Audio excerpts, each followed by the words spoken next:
पिछले एपिसोड में हमने देखा था कि शियाफान और जिन्यो के बीच में एक कमाल का बैटल शुरू हो चुका था। जिन्यो बिल्कुल पागल हो गया था क्योंकि उसको किसी भी हालत में शियाफान की जान चाहिए थी और शियाफान उसको समझाने में लगा हुआ होता है। वो यहाँ पर उसको मारना नहीं चाह रहा था, बस उसको समझाना चाह रहा था कि बस अब बहुत हो गया, अब जिन्यो को रुक जाना चाहिए। लेकिन जिन्यो तो कुछ भी मानने के लिए तैयार ही नहीं था। तो मजबूरी में अगर शियाफान को उसके ऊपर भी कुछ अटैक करने पड़ते हैं ताकि वो जिन्यो को शांत कर सके। तो वहीं वो बीस्ट किंग जो था उसने अपनी पावर का इस्तेमाल करते हुए बाकी सभी के ऊपर अटैक करना शुरू कर दिया था। हेडमास्टर जब उससे अटैक करने के लिए जाते हैं तो वो हेडमास्टर को भी बहुत मारता है। इस वजह से मजबूरी में आकर हेडमास्टर को अपनी जूजियन स्वॉर्ड का फाइनली जाकर इस्तेमाल करना ही पड़ता है, जिसका वो इस्तेमाल नहीं करना चाह रहे थे और उसकी मदद से वो तैयार थे बीस्ट किंग की जान लेने के लिए। जिसके बाद यहाँ से ये एपिसोड शुरू होता है। तो इस एपिसोड की शुरुआत में हम शियाफान को देखते हैं। वो यहाँ पर अपनी पावर का इस्तेमाल करते हुए किसी खास तरह का फॉर्मेशन क्रिएट करने में लगा हुआ था, क्योंकि अभी वो जो जूजियन स्वॉर्ड चली है और हेवनली फॉर्मेशन जो ब्रेक हुआ है उसके अंदर से जो निकलने वाला ऑरा है वो इतना ज्यादा खतरनाक है कि वो किसी की भी जान ले सकता है। तो शियाफान ये नहीं चाहता कि उस ऑरा की वजह से जिन्यो को तकलीफ हो। एक तो वैसे भी वो मार खाकर बहुत ज्यादा कमजोर हो चुका है, अगर वो ऑरा या फॉर्मेशन की पावर उसको हिट करी तो उसकी जान जा सकती है। इसी वजह से शियाफान ने उस फॉर्मेशन को यहाँ पर क्रिएट किया था जिन्यो को बचाने के लिए। तो वहीं हेडमास्टर जो थे वो पूरे एटीट्यूड के साथ वो अपनी जूजियन स्वॉर्ड को लिए हुए तैयार थे ताकि उसकी मदद से वो बीस्ट किंग का सर धड़ से अलग कर दे, उसकी जान ले ले। वो बीस्ट किंग कहना चाहता है कि वाह कमाल की स्वॉर्ड है, बड़ा मजा आया इस स्वॉर्ड की पावर को देखकर। बिल्कुल भी तुमने मुझे डिसअपॉइंट नहीं किया इस स्वॉर्ड की पावर को दिखाकर, जैसा मैंने सोचा था ये स्वॉर्ड उतनी ही ज्यादा कमाल की। तो हेडमास्टर कहना चाहते कि अभी तो बस तुमने इसको देखा है, जब इसका अटैक झेलोगे ना तब तुम्हें पता चलेगा कि असल में ये है किस काबिलियत वाली स्वॉर्ड। तो वो स्वॉर्ड की मदद से एक बहुत ही खतरनाक अटैक को रेडी करते हैं और वो अटैक देखकर सीधा वो मारने वाले थे उसी बीस्ट किंग के ऊपर। लेकिन बीस्ट किंग बिल्कुल भी टेंशन में नजर नहीं आ रहा था। उसको लग रहा था कि वो यहाँ पर आसानी के साथ जूजियन स्वॉर्ड के अटैक को भी झेल जाएगा। वो अपने यहाँ पर और भी कई सारे डिमोनिक अटैक को रेडी करने में लग जाता है ताकि वो जूजियन स्वॉर्ड के अटैक को रोक सके। वो कहता है कि मैं भी तो देखूं कि तुम मेरे अटैक के सामने टिक पाते हो या नहीं पाते हो। उसने पूरी जान लगाते हुए जूजियन स्वॉर्ड वाले अटैक को रोकने की कोशिश की थी, जिस वजह से महज कुछ सेकंड के लिए यहाँ पर वो जूजियन स्वॉर्ड के अटैक को रोक तो जाता है, लेकिन इसका अंजाम उसको बहुत बुरा भुगतना पड़ता है, क्योंकि अटैक रोकने की वजह से उसका जो हाथ था वही यहाँ पर गायब हो चुका था। उसका पूरा हाथ ही फट गया जूजियन स्वॉर्ड के अटैक को रोकने की वजह से, जो देखकर एक पल के लिए वो बीस्ट किंग भी हैरान रह चुका था। लेकिन उसको कोई फर्क नहीं पड़ता क्योंकि वो दोबारा अपनी पावर का इस्तेमाल करते हुए अपने हाथ को रीजेनरेट कर चुका था। उसका हाथ वापस से उसके पास आ जाता है। वो यहाँ पर और ज्यादा हेडमास्टर का मजाक उड़ाते हुए कहता है कि देख लिया तेरी जूजियन स्वॉर्ड का अटैक भी मेरा कुछ नहीं कर पाया। शैतान के सामने किसी की नहीं चलती और मैं ऐसा शैतान हूं ना जिसके सामने तो कितना भी कोशिश क्यों ना कर ले हरा नहीं सकता मुझे। लेकिन हेडमास्टर रुकने वाले नहीं थे। वो वापस से और भी कई सारे अटैक जूजियन स्वॉर्ड की मदद से बीस्ट किंग के ऊपर करना शुरू कर देते हैं। जितना भी अटैक लगता हर बार बीस्ट किंग के चीथड़े उड़ते जाते हैं, लेकिन हर बार वो खुद को दोबारा से रीजनरेट कर लेता। न जाने कितनी बार वो उसके हाथ पैर काट चुके थे, लेकिन हर बार वो यहाँ पर खुद को वापस से बना लेता। ये तो खत्म होने का नाम ही नहीं ले रहा था। मानो कि इसके पास कुछ अलग ही तरह की सुपर पावर हो जो खुद को वापस से पहले जैसा कर सकता है। और उसके बाद तो वो हेडमास्टर के ऊपर ही उल्टा अटैक करने लग जाता है। वो पूरी रेड थंडर पावर की मदद से वो उस स्वॉर्ड को और हेडमास्टर को जान से मारने की कोशिश कर रहा था। वो कहने लग जाता है कि मैं भी तो देखूं कि इस तूफानी लड़ाई के अंदर आखिर कितना टाइम तक तुम सर्वाइव कर पाते हो। तुम जितना सेकंड भी सर्वाइव कर रहे हो ना, तुम्हें खुशकिस्मत होना चाहिए कि तुम मेरे फुल पावर को हैंडल कर पा रहे हो। देखते ही देखते वो इतना अटैक कर देता हेडमास्टर के ऊपर कि हेडमास्टर उड़कर दूर फेंका चुके थे। हालांकि उसके पास जूजियन स्वॉर्ड थी, फिर भी वो यहाँ पर उस बीस्ट किंग का मुकाबला नहीं कर पा रहे थे। और जूजियन स्वॉर्ड का ज्यादा इस्तेमाल करने की वजह से वो हेडमास्टर जो थे उनकी जो लाइफ थी वो कम होते जा रही थी। मतलब कि वो धीरे धीरे करते हुए बूढ़े होते जा रहे थे। अगर ज्यादा इस्तेमाल उन्होंने किया तो वो बूढ़े होकर मर जाएंगे। पर वो कहते हैं कि मुझे इससे फर्क नहीं पड़ता, भले से आज मैं मर क्यों ना जाऊं, क्योंकि अगर मैं इसको नहीं मारा ना तो वैसे भी ये मुझे मार ही देगा, तो क्यों ना मैं लड़ते लड़ते ही मर जाऊं, मुझे उससे फर्क नहीं पड़ता। इसके बाद वो दोबारा से हिम्मत करते हुए बीस्ट किंग के साथ फाइट करने लग गए थे। इनका बैटल बहुत ज्यादा खतरनाक था, इतना खतरनाक होता है जिसकी कोई हद नहीं थी। दोनों एक दूसरे की जान लेने को तैयार थे, लेकिन बीस्ट किंग अभी भी बिल्कुल मजे में था। उसको यकीन था कि इसने अपनी जूजियन स्वॉर्ड का इस्तेमाल कर लिया तो अब यहाँ पर कोई और इससे बड़ा अटैक कहां से ही ला पाएगा। इसने अपने फुल पावर का इस्तेमाल किया लेकिन फिर भी मेरा कुछ नहीं बिगाड़ पाया। तो इसका मतलब कि ह्यूमंस बिल्कुल कमजोर होते हैं। ह्यूमंस को मारना बहुत आसान काम है, चाहे उनके पास कितनी भी खतरनाक चीज क्यों ना हो। और इस चीज का नमूना आज मुझे यहाँ पर दिख भी रहा है। वो अब यहाँ पर फाइट को और ज्यादा मजे में ले रहा था। वो यहाँ पर हेडमास्टर का मजाक उड़ाते उड़ाते उनके साथ फाइट कर रहा था और हेडमास्टर पूरे जोश में थे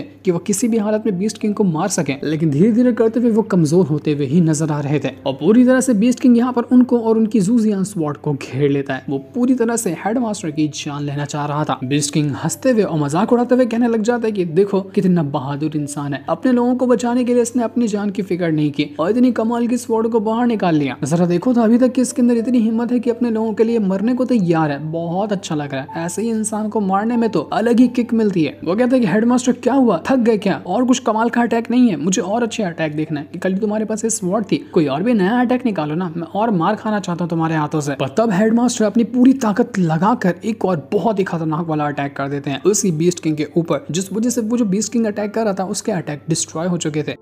ये देखकर बीस्ट किंग भड़क जाता है कि अरे वाह, तुम्हारे पास है अभी भी अटैक बचे हुए, लेकिन अब मेरा मन भर चुका है तुम्हारे साथ खेल खेल कर, इसलिए मैं तुम्हें मार डालूंगा। तुम्हें जिंदा नहीं छोड़ने वाला मैं। तुम्हारी बूढ़ी टांगे, तुम्हारा बूढ़ा शरीर कितने ही टाइम तक के और टिक लेगा? वैसे भी तुम अपनी लाइफ पावर को तो खोते ही जा रहे हो, मैं भी तो देखूं कि तुम और कितना टाइम तक के मेरे अटैक को रोक पाते हो। और यही बात तो यहाँ पर हेडमास्टर को और ज्यादा गुस्सा दिला रही थी। वो बिल्कुल पागलों की तरह अंधाधुन इतना अटैक देकर मार रहे थे बीस्ट किंग के ऊपर कि बीस्ट किंग को समझ ही नहीं आता, और वो गिनती भी भूल चुका था कि कितने अटैक उसको लगे हैं। लेकिन इतनी ज्यादा पावर का इस्तेमाल करने की वजह से पूरी तरह से हेडमास्टर की हालत खराब थी। ढंग से अब यहाँ पर अटैक रोकने के बाद खड़े होने का ट्राई करें तो खड़े नहीं हो पाएंगे, उनकी हालत ऐसी हो चुकी थी। लेकिन जोशी उनको इतना चढ़ा हुआ था कि वो यहाँ पर पागलों की तरह बस अटैक पे अटैक किए जा रहे थे। पूरा ऑरा से वो घेर देते हैं बीस्ट किंग को। कम से कम उन्होंने एक बार के अंदर 1000 अटैक देकर मार दिया होगा उसी बीस्ट किंग के ऊपर, ताकि वो उसको मार सके। बट अभी तक के बीस्ट किंग वैसे ही खड़ा था, उसको कुछ भी नहीं हुआ था। और उसके बाद पूरे गुस्से के साथ ऐसा खसेड़ के पंच मार देता है हेडमास्टर को कि हेडमास्टर जाकर पहाड़ी से टकरा चुके थे। उनकी हालत पूरी तरह से खराब, उनका पूरा शरीर एकदम फट चुका था। वो भी किसी भी चीज को करने की हिम्मत में बचे ही नहीं थे। दूसरी तरफ जिन्यू जो था वो यहाँ पर शियाफान से कहना चाहते कि क्या कर रहे हो तुम, ये सारे नाटक बंद करो, अपनी स्वॉर्ड उठाओ और आओ मेरे साथ फाइट करो, लड़ो मुझसे, मेरी जान लो। लेकिन शियाफान अभी भी वो बिल्कुल कंफ्यूज था कि वो क्या करे, क्योंकि उसको पता चल चुका था कि यहाँ पर वो सील टूटी है, तो मतलब के हेडमास्टर उसी बीस्ट किंग के साथ ज़ुज़ियान स्वॉर्ड की मदद से लड़ रहे होंगे। मुझे अब क्या करना चाहिए? क्या मुझे उनकी जाकर हेल्प करनी चाहिए या फिर नहीं करना चाहिए? वो बिल्कुल कंफ्यूज ही था। दूसरी तरफ हेडमास्टर को हम देख पाते हैं जिनकी हालत पूरी तरह से खराब, वो खाली खून की उल्टियां कर रहे थे और अब उनके अंदर जान ही नहीं बची थी कि वो ढंग से खड़े हो पाए। बीस्ट किंग कहने लग जाता है कि तुम्हें निराश होने की कोई जरूरत नहीं है, तुमने जितना भी अटैक किया ना, बस मेरी जान मेरे हलक तक आकर पहुंची गई थी। नसीब अच्छी थी कि हलक से बाहर नहीं निकले, वरना तुम्हें दांत देनी पड़ेगी। तुमने मुझे बहुत अच्छी तरह से इंजर्ड किया, इतना इंजर्ड मैं जिंदगी में कभी नहीं हुआ था, चाहे मेरे सामने कितना भी पावरफुल कल्टीवेटर क्यों ना आ जाए। तो तुम बिल्कुल खुशी से यहाँ पर मर सकते हो, तुम्हें कोई गम करने की जरूरत नहीं है। पर थोड़ा बुरा तो लग रहा है तुम्हारे लिए कि तुम्हारे जैसा इतना अच्छा और कमाल का अपोनेंट अब खत्म होने वाला है। तुम्हारे बाद न जाने कौन ही ऐसा आएगा जो मेरे साथ इतना अच्छी तरह से फाइट कर पाएगा। ऐसा मुझे नहीं लगता कि कोई भी इस दुनिया में होगा। इसके बाद वो एक और खतरनाक अटैक रेडी करने लग जाता है ताकि उसकी मदद से वो हेडमास्टर की जान ले सके। वो एक बहुत ही खतरनाक अटैक जैसे ही देखकर मारने वाला था हेडमास्टर के ऊपर, हेडमास्टर कहने लग जाता है कि भाड़ में गया, मैं यहाँ पर मर क्यों ना जाऊं, लेकिन मैं रुकने वाला तो नहीं हूँ, आखिरी सांस तक के लड़ूंगा।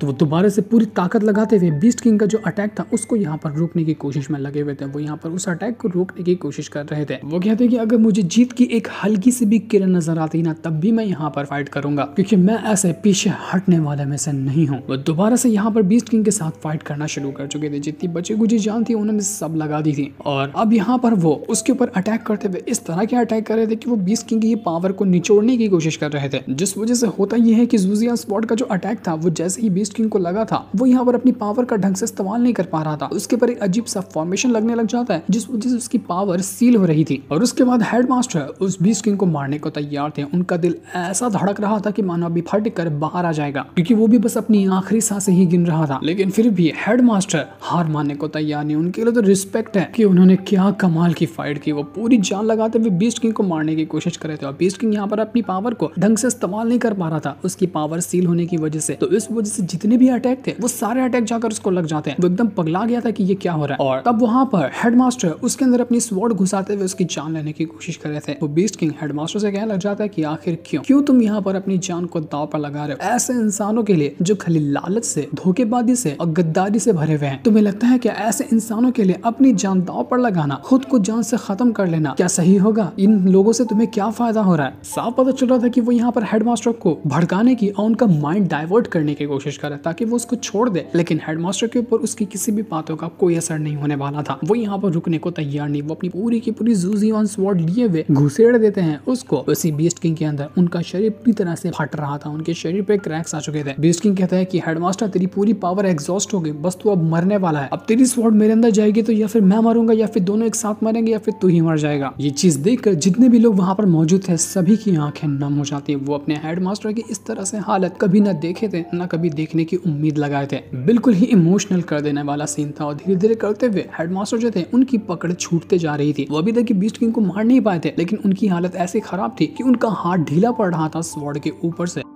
पड़ता बिल्कुल सही टाइम पे एंट्री मारता है शियाफान। वो कहता है कि हेडमास्टर, तुझसे जो बदला है ना वो कभी फ्यूचर में मैं तेरे से ले लूंगा, लेकिन आज मुझे तेरी हेल्प करनी होगी, चाहे कुछ भी क्यों ना हो जाए। अगर मैंने आज तेरी हेल्प नहीं की ना तो इसके लिए मैं खुद को कभी माफ नहीं कर पाऊंगा। वो पूरी ताकत के साथ जो उसने फॉर्मेशन बनाया था उसकी पावर को मर्ज कर देता है हेडमास्टर के साथ, और उसकी पूरी की पूरी पावर जा चुकी थी हेडमास्टर के अंदर। और जहाँ हेडमास्टर अपनी पूरी आखिरी सांसें गिन रहे थे, उनकी जान बस निकलने वाली थी, शियाफान की पावर की वजह से उनके अंदर हिम्मत आ जाती है। वो यहाँ पर और अच्छा खुद को महसूस कर पा रहे थे ताकि वो यहाँ पर उस बीस्ट किंग की जान ले सके। और उसके बाद तो वो बिल्कुल पागल ही हो गए थे। इतना भयंकर खतरनाक अटैक देकर मार देते हैं उस बीस्ट किंग के ऊपर कि बीस्ट किंग का अंचर पंचर ढीला हो गया था। हेडमास्टर कह रहे थे कि बीस्ट किंग तेरा खात्मा हो गया, अब तू नहीं बचेगा। तुझे क्या लगा था कि मैं मर जाऊंगा? अच्छाई की हमेशा जीत होती है, इस बात को तू हमेशा याद रखना। आज तुझे मरेगा और तुझे मार कर मैं ये साबित करूंगा कि बुराई का एक ना एक दिन खात्मा होता ही है। हेडमास्टर ने पूरी ताकत लगाते हुए पूरी की पूरी जूजियां स्वॉर्ड को घुसेड़ दिया था उसी बीस्ट किंग के अंदर, जो उसके सीने के आर पार होने लग जाती है। वो दर्द से इतना चिल्ला रहा था, इतना चिल्ला रहा था जिसकी कोई हद नहीं थी। बिल्कुल वो पागल हो चुका था, एकदम दर्द के मारे उसकी हालत खराब थी। वो पूरी ताकत के साथ जूजियां स्वॉर्ड को रोकने की कोशिश कर रहा था ताकि वो जैसे तैसे अपनी जान बचा सके, लेकिन हेडमास्टर पूरी जान लगाए हुए उसको फाड़ने के लिए तैयार थे ताकि वह बीस्ट किंग को बीच में से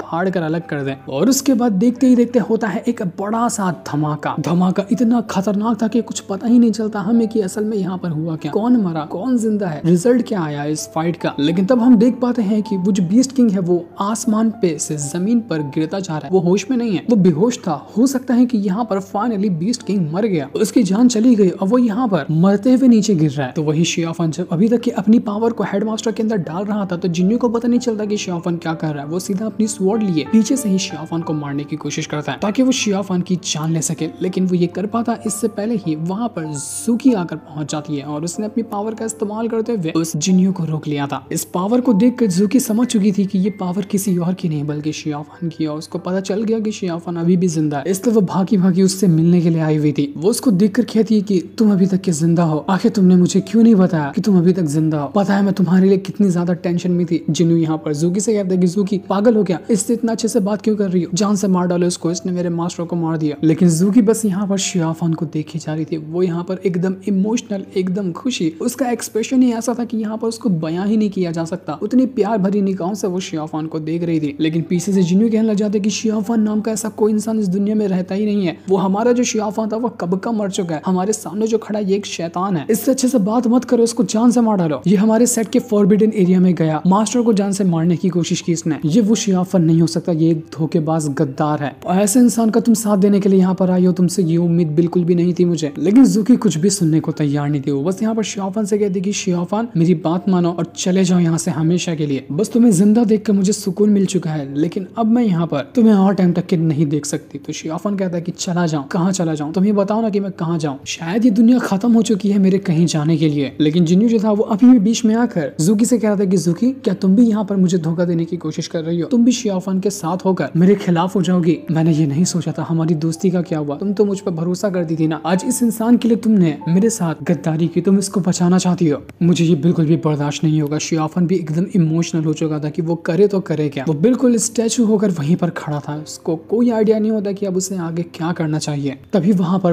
बहुत ही भयंकर ऑरा जो होता है वो आकर गिरता है, मानो कि आसमान से कोई ऐसी चीज आकर यहाँ पर गिरी हो जिसने पूरे इलाके को फाड़ कर रख दिया। सब कुछ धुआं धुआं हो चुका था और जब धुआं हटता है तो सामने शियाफान को नजर आती है एक स्वॉर्ड, और वो स्वॉर्ड कोई और नहीं थी बल्कि वो थी ज़ूजियान स्वॉर्ड, जो कि बीस्ट किंग के मरने की वजह से आसमान से सीधा जमीन पर आकर गिरी थी जहाँ शियाफान खड़ा था। लेकिन जैसे शियाफान स्वॉर्ड को देखता है वो पागल हो चुका था, उसको वो सारी चीजें याद आने लग जाती है किस तरह से इस स्वॉर्ड ने बियाह की जान ली थी। उसके ऊपर उसकी जो डिमोनिक पावर थी वो हावी होने लग जाती है, वो अपना होश खोने शुरू कर देता है। वो एकदम पागल होने लग गया था कि ये क्या हो रहा है। उसको हर एक मंजर जो भी दुख से भरा हुआ था वो सब याद आने लगता है। उसको याद आ रहा था कि किस तरह से बियाह मरी थी और अब यहाँ पर वो वापस से डिमोनिक पावर के कंट्रोल में जा रहा था। आखिर इस स्वॉर्ड को यहीं पर आकर गिरना था, बिल्कुल गलत सिचुएशन में आकर ये यहाँ पर गिर गई। शियाफान मानो कि उस स्वॉर्ड के ही अलग वाली दुनिया में चला गया हो। उसको हर तरफ बिल्कुल बर्फ से बनी हुई पहाड़ दिखाई देती है और उसके सामने ही वो बड़ी वाली ज़ूज़ियान स्वॉर्ड रखी हुई थी। वो जैसे जैसे अपने कदम ज़ूज़ियान स्वॉर्ड की तरफ बढ़ाता, रियलिटी में तो वो स्वॉर्ड की तरफ जा रहा था, लेकिन उसके स्पिरिचुअल वर्ल्ड के अंदर जो उसको विजन नजर आ रहा है, उसके अंदर उसके सामने एक ऐसी दुनिया होती है जिसे वो याद नहीं करना चाहता। उसके सामने वही मंजर था जब बियाओ मरी थी और सारे के सारे लोग का खात्मा हुआ था। उन्हीं के बीच में शियाफान चलते हुए आगे बढ़ रहा था। शियाफान कहता है कि यही वो स्वॉर्ड है ना जिसने मुझसे मेरी बियाओ को हमेशा हमेशा के लिए दूर कर दिया। जिस स्वॉर्ड सबसे बुरी चीज है इस दुनिया में मेरे लिए। वो एकदम पागलों की तरह स्वॉर्ड की तरफ जा रहा था, मानो कि वो स्वॉर्ड को ही डिस्ट्रॉय कर देगा। लेकिन जैसे वो एक कदम आगे बढ़ाता ही क्या कि बीच में ज़ूकी आकर खड़ी हो जाती है। वो शियाफान से कहती है कि बस हो गया शियाफान, रुक जाओ। ज़ूकी को पता था कि अगर शियाफान इस स्वॉर्ड के करीब गया ना तो वो बिल्कुल ही पागल हो जाएगा, वो अपना पूरा होश खो देगा और वो कुछ गलत कदम उठा सकता है। इसलिए शियाफान की जान बचाने के लिए, उसको बचाने के लिए, उसको इस मुसीबत से बाहर निकालने के लिए ज़ूकी यहाँ पर आकर खड़ी हो चुकी थी ताकि वो शियाफान को रोक सके। शियाफान उससे कहता है कि हट जाओ मेरे रास्ते से, मैंने कहा ना कि मैं किसी को भी रास्ते के बीच में नहीं देखना चाहता। तो जिन्यू कहने लग जाता है कि ज़ूकी को भी हटा रहे हो, इसका मतलब अगर वो नहीं हटती तो क्या तुम उसको भी मार डालोगे? मार डालो ना, हम सबको मार डालो, तुम्हारा काम ही है कि सब अपने को मार देना। तो रुके क्यों, जाओ उसको भी मार दो, मुझे भी जान से मार डालो। पर ज़ूकी यहाँ पर शियाफान को अभी भी मनाने की कोशिश कर दी कि शियाफान चले जाओ यहाँ से, देखो यहाँ पर ये स्वॉर्ड गिरी है ना तो सेट के सारे लोग यहाँ पर आते होंगे ताकि वो इस स्वॉर्ड को वापस हासिल कर सके, तुम्हारा यहाँ पर रहना ठीक नहीं है, इसलिए शियाफान मेरी बात मानो और यहाँ से चले जाओ अभी के लिए। लेकिन शियाफान कुछ भी सुनने को तैयार नहीं था। वो किसी भी हालत में इस स्वॉर्ड को ही डिस्ट्रॉय करना चाहता है, उसे ये स्वॉर्ड डिस्ट्रॉय करनी ही थी। उसका पागलपन जो था वो उसके ऊपर हावी हो चुका था और वो कहता है कि मैं यहाँ पर किसी को नहीं छोड़ने वाला। इसके बाद देखते देखते वो लोग भी आ चुके थे जो कि इस स्वॉर्ड को लेने के लिए आए हुए थे। उनको दिखाई दे जाता है कि ये स्वॉर्ड असल में अभी कहाँ मौजूद है, तो वो सारे लोग कहने जाते कि चलो स्वॉर्ड वहां पर है, हम उसको हासिल करते हैं। तो ये सारे के सारे लोग उस स्वॉर्ड को लेने के लिए जा चुके थे। तो वही शियाफान जो था वो अपनी पावर को एक्टिवेट कर लेता है और अपनी पावर को एक्टिवेट करने के बाद वो अपना सीधा अटैक लेकर तैयार था ताकि वो स्वॉर्ड को डिस्ट्रॉय कर सके। तभी वहां पर वो सारे लोग भी आ जाते हैं जो शियाफान को रोकते हुए स्वॉर्ड हासिल करने की कोशिश कर रहे थे। एक तरफ से शियाफान स्वॉर्ड को तोड़ रहा था, दूसरी तरफ से वो लोग उस स्वॉर्ड को बचाने के लिए आए थे। सिचुएशन बहुत ज्यादा टेंस हो जाती है। यहाँ पर पता ही नहीं चलता कि क्या शियाफान इस स्वॉर्ड को तोड़ देगा या फिर वो लोग शियाफान को रोकते हुए स्वॉर्ड को बचा लेंगे। जो भी होगा वो बहुत ज्यादा तकलीफ और सुकून से भरा होगा शियाफान के लिए। लेकिन इसी सीन के साथ ये वाला एपिसोड यहीं पर एंड हो जाता है। नेक्स्ट एपिसोड में पता चलेगा कि आखिर शियाफान ने यहाँ पर किया क्या। तब तक के लिए थैंक्स फॉर वॉचिंग।